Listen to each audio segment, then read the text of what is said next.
হাজিরিন, কি পরিমাণে সে রিজিক খাবে আমার আল্লাহ বরাদ্দ করে দেন। আমার রব বরাদ্দ করেন, সে কি পরিমাণে রিজিক খাবে আল্লাহর ইচ্ছার বাইরে যাওয়ার কোনো সুযোগ আমাদের নাই। এরপরে আমার আল্লাহ লিখে দেন, জিব্রাইল সে কেমন ইজ্জতওয়ালা হবে তুমি জিব্রাইল লিখে দাও, তার ইজ্জত তুমি লিখে দাও, সম্মানও তুমি লিখে দাও। চতুর্থ নাম্বার আল্লাহ বলে দিলেন, জিব্রাইল সে জান্নাতে যাবে নাকি জাহান্নামে যাবে তাও তুমি লিখে দাও। এইখানে যে আমাদের বিরাট ভয়, শোনেন ভয়টা এইখানে। জিব্রাইলকে আল্লাহ বলেন, জিব্রাইল তুমি লেখো সে কি জান্নাতি নাকি জাহান্নামী। বলে প্রশ্ন রাখবেন ফরিদী হুজুর, জান্নাতি জাহান্নামী বুঝবো কেমনে?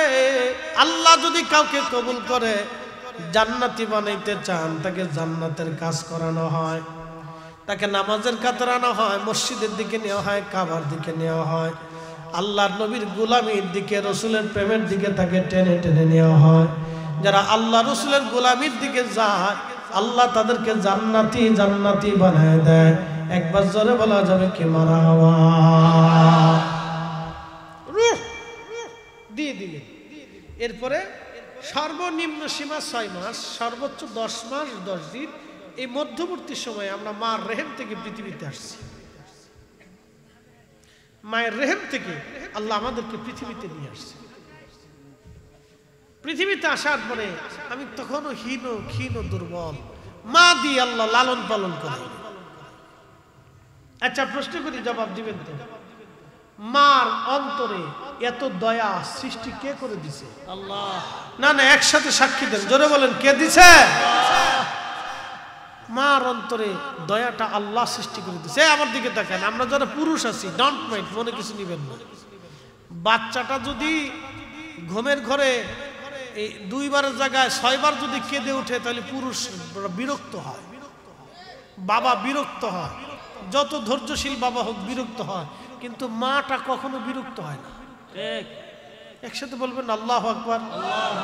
মাটা কখনো বিরক্ত হয় না, বাবাটা বিরক্ত হয় কিন্তু মাটা কখনো বিরক্ত হয় না।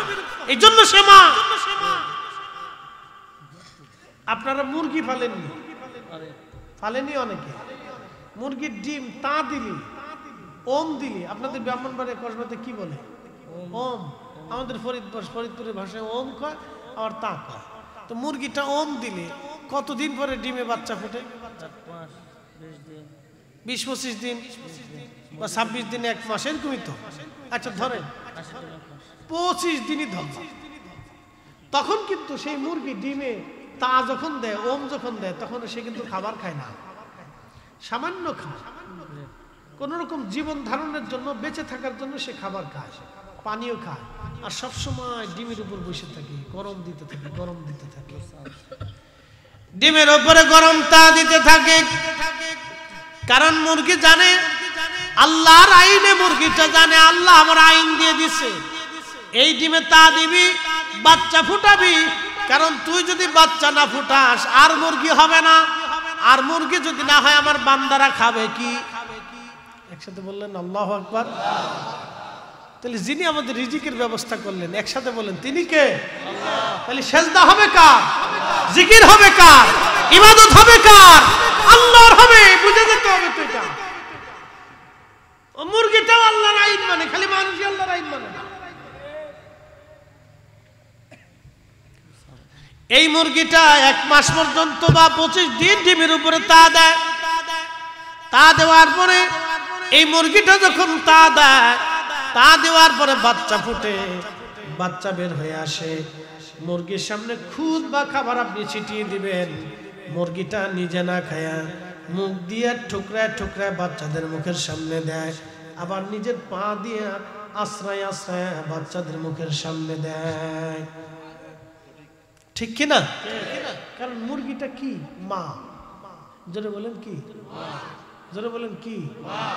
মোরগ যেটা আছে, মোরগ, রাতা রাতা, এটা জীবনে দেখছেন ডিমের উপর তা দিতে? ও বয়ে থাকে?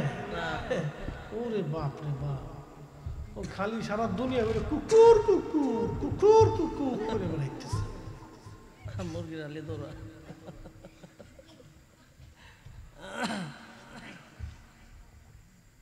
মুরগির অন্তরে দয়া কে দিছে? একসাথে বলেন কে?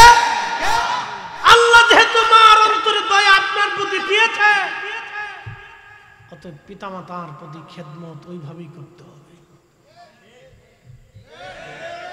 ওভাবে ওই নজর দিয়ে বাবা মাকে দেখতে হবে, ওই নজর দিয়ে বাবা মাকে দেখতে হবে। যদি না দেখেন, মদিনার একজন ইমাম আছে শেখ আব্দুর রহমান হুজাইফি, ৮০ বছর বয়স হবে, ৪০ বছর ধরে মদিনাতে নামাজ পড়ায়। একসাথে বলবেন আল্লাহু আকবার। চমৎকার তেলাওয়াত তার, পিছে নামাজ পড়লে মনে হবে যে কোরআন নাজিল হচ্ছে, এত সুন্দর ঠান্ডা ভাবে।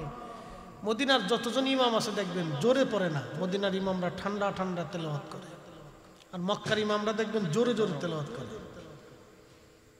মদিনার ইমামরা তেলাওয়াতটা খুব ঠান্ডা তেলাওয়াত হয়, যারা মদিনাতে কাটাইছেন দেখেন ঠান্ডা তেলাওয়াত হয়, তেলাওয়াত শুনলে দিল এমনিতেই নরম হয়ে যায়, ঠান্ডা তেলাওয়াত, খুব চমৎকার সুরে ঠান্ডা ঠান্ডা তেলাওয়াত করে।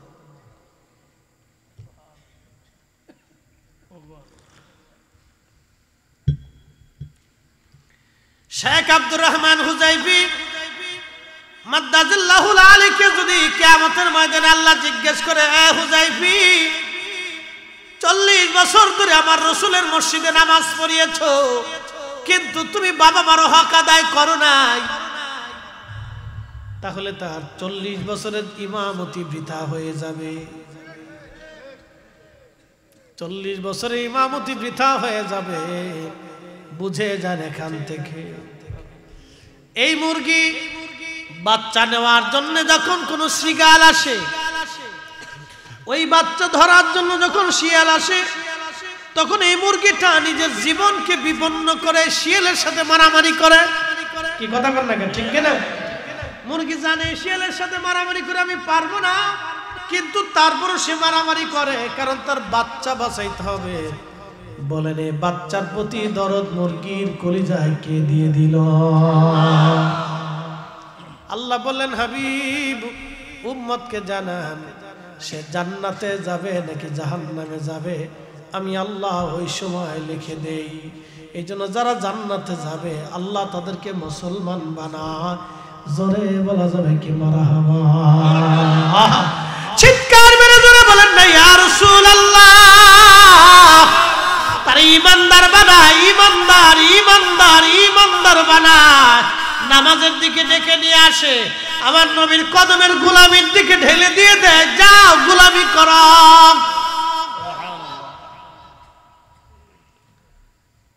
এই জন্য মাঝে মধ্যে দোয়া করতে হয়,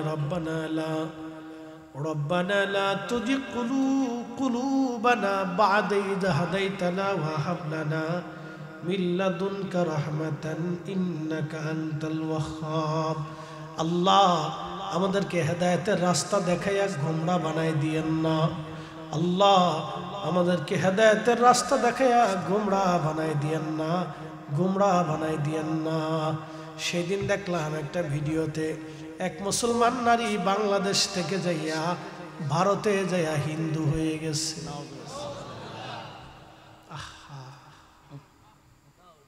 মুসলিম নারী হিন্দু, তসলিমা নাসরিন নাম কি? তার নামটা বেশি বলি যেহেতু সে জনপ্রিয়, একজন নাস্তিক। তসলিমা, মাটা কিন্তু নামাজ পড়ে, তসলিমার মা খুব নামাজি মহিলা, কিন্তু পেট থেকে একটা কি বের হয়েছে দেখেন, তার নামটাও দেখেন তাসলিমা নাসরিন, নামটা পরিবর্তন করে নাই কোনোদিন। সে শেষ পর্যন্ত কি হলো, ফি নারি জাহান্নামা খালিদিনা ফিহা। মা মুসলমান, বাবা মুসলমান, মহিলাটা আল্লাহকে অস্বীকার করে, রাসূলকে অস্বীকার করে, মালিককে অস্বীকার করে সে কবরে চলে গেল।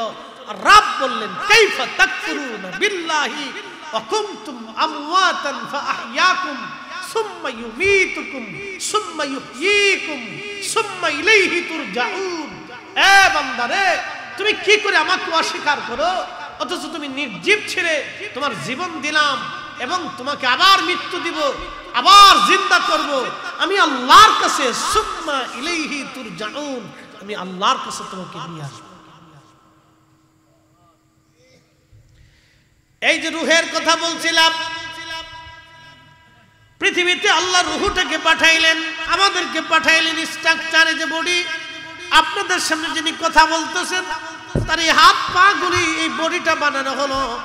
সুম্মা জাআলা নাসলাহু মিন সুলালাতিন মিন মাইন মাহিন, ওই যে নির্যাস পানি থেকে আমার বডিটা হলো। কিন্তু রূহটা যখন চলে যাবে তখন আমার সামনে ডাক্তার বসে থাকবে, আমার স্ত্রী হয়তো বসা থাকবে, আমার ছেলে মেয়েরা বসা থাকবে, আমার আত্মীয় স্বজনরা বসা থাকবে, অথবা আমার মুহিব্বিনরা বসা থাকবে, অথবা আমাকে যারা ভালোবাসে তারা বসা থাকবে, অথবা কেউ নাও থাকতে পারে। নিয়ে যাওয়া হলো আমাকে। বলেন তো, আমাদের আগে যারা চলে গেল তাদের রূহ নেওয়ার সময় যিনি নিলেন আজরাইল, তার কি দেখা গেছে? ওই রূহটাকে কি দেখা গেল? 60 বছর আপনার সামনে আমার সামনে চলাফেরা করলো, কিন্তু দেখা গেল না। 60 বছর ধরে আমার আপনার সাথে চলাফেরা করলো, কিন্তু দেখা গেল না। এই রূহটা যে রাস্তা দিয়ে বের হয় তাকেও দেখা গেল না, কিন্তু চলে গেল সত্য। কি কথা কন না? চলে গেল। নাস্তিকরা করে আল্লাহ আছে তার প্রমাণ কি? আল্লাহ আছে তার প্রমাণ তুই মরার সময় বুঝবি। কি কথা কন না? এর আগে যেহেতু তুমি বুঝতেছো না, তাহলে মরার সময় তুমি বুঝবা যে আল্লাহ আছে কিনা। এই রূহটাকে যিনি নিয়ে গেলেন তিনি আজরাইল, যার হুকুমে নিলেন তিনি আল্লাহ। যেই জগতে নেওয়া হলো সেটা নূরের জগৎ, আপনার বরজাখের জগৎ। তার অর্থ হলো যাকে নিয়ে গেল সেও সত্য, যিনি নিলেন সেও সত্য, যার হুকুমে নিলেন সেও সত্য, যেই জগতে নিলেন সেও জগৎ সত্য। একসাথে বলা যাবে আল্লাহু আকবার। তার মানে ইসলাম একেবারে নির্ভেজাল একটা ধর্ম। কথা কন, কথা কন, কথা বলেন, হাত উঁচু করে বলেন, ঠিক কিনা? একসাথে বলেন আল্লাহু আকবার। লা শারীকা লাহ, লা ইলাহা ইল্লাল্লাহ, লা হাওলা ওয়ালা কুওয়াতা ইল্লা বিল্লাহ। আল্লাহ ছাড়া আমাদের আর কোনো ইলাহ নাই, আল্লাহ ছাড়া আমাদের আর কোনো ভরসা নাই, আল্লাহ ছাড়া আমাদের আর কোনো মালিক নাই। কথা বুঝে যাবে। একবার সহজ সাবলীল ভাষা আপনাকে বুঝাই দিলাম। প্রিয় উপস্থিতি, এখান থেকে আমাদের অনেক কিছু শিখার আছে, অনেক কিছু জানার আছে। এই যে আমাদের জীবনের সামথিং সময় নিয়ে আপনাদের কাছে কথা বললাম, এরপরে চলে গেলাম, আসেন মৃত্যু হয়ে গেল। মৃত্যু যখন হয়ে গেল, রূহটা নিয়ে যাওয়া হলো, বডি পড়ে আছে।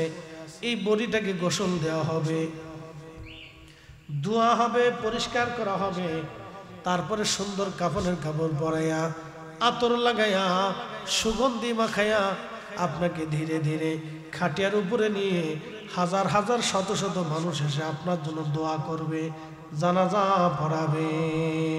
কথা কোন ঠিক কিনা? জানাজা পড়াইয়া দোয়া, জানাজাটা দোয়া, জানাজাটা কি? দোয়া, আবার সালাত, দুটি। জানাজা দোয়া এবং সালাত, নামাজ এবং দোয়া। কারণ জানাজাতে সালাতের নিয়মও থাকে, দোয়ার নিয়মও থাকে। সালাতের নিয়ম কিবলামুখী হওয়া এবং পবিত্র হওয়া, এরপরে তাকবীর দেওয়া, তাকবীরে উলা, এরপরে আপনার নাভির উপরে হাত বাঁধা, এরপরে বাজান বারবার আল্লাহু আকবার, আল্লাহু আকবার বলা, সালাম ফেরানো। এর ভিতরে যে দোয়াগুলি থাকে সেই দোয়াগুলি হলো মাইয়িতের জন্য দোয়া।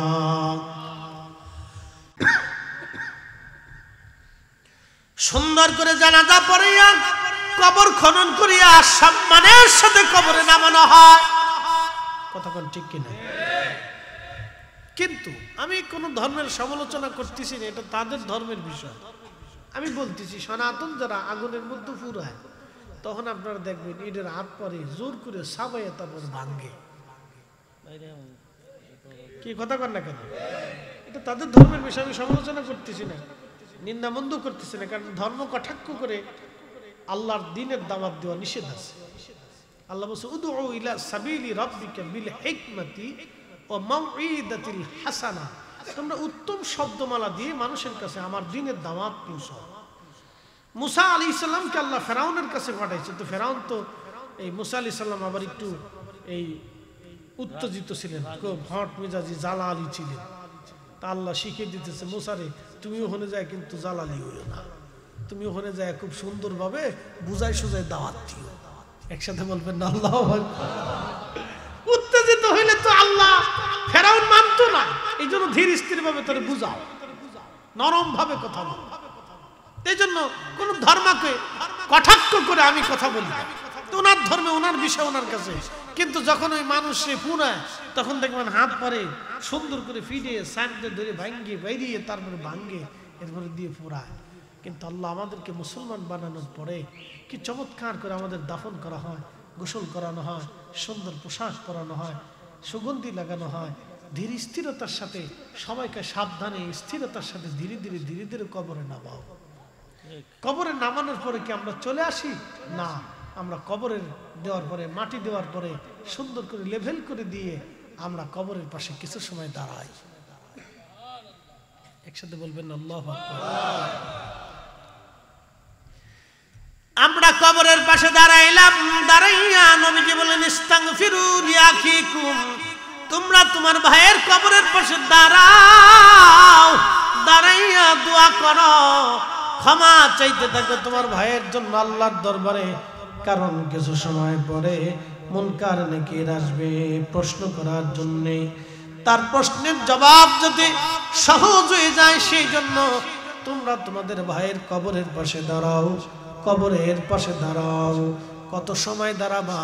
অন্য হাদিসে আসে একটা উট কুরবানি করার পরে চামড়া ছিলাইয়া গোশত বানাইয়া এই গোশতগুলি মানুষের মাঝে বন্টন করে দিতে যে সময়ের দরকার হয়, তোমরা তোমার ভাইয়ের কবরের পাশে অত সময় পর্যন্ত দাঁড়াও। আর আমরা খালি বলি চলে যান চলে যান, আমাদের ফরিদপুরে আছে চলে যান চলে যান, কবরে মুনকার নাকির আসবে আপনারা চলে যান, এখানে থাকেন না। মানে উনি মুনকার নাকির লেগে খুব পাগল হয়ে গেছে, খুব দেখা সাক্ষাৎ করবে আসা। তো এত দেখার দরকার হলে আপনি নিজে মরেন, নিজে মরে মুনকার নাকিরের সাথে দেখা সাক্ষাৎ করেন। আমার ভাইয়ের কবরে চলে গেছে, আমার তার জন্য দোয়ার দরকার আছে, কি কথা কন না কেন? আপনার দরকার না থাকলে আপনি নিজে চলে যান, আর একজনকে নেওয়ার দরকার নাই তো আপনার, আপনি নিজে চলে যান। আপনার তো দোয়া লাগবে না, আমাদের দোয়া লাগবে, কি কথা কন না কেন? আমাদের দোয়া লাগবে না? লাগবে দোয়া, আমাদের দোয়া লাগবে, আপনার লাগবে না, আপনি শুনে যান।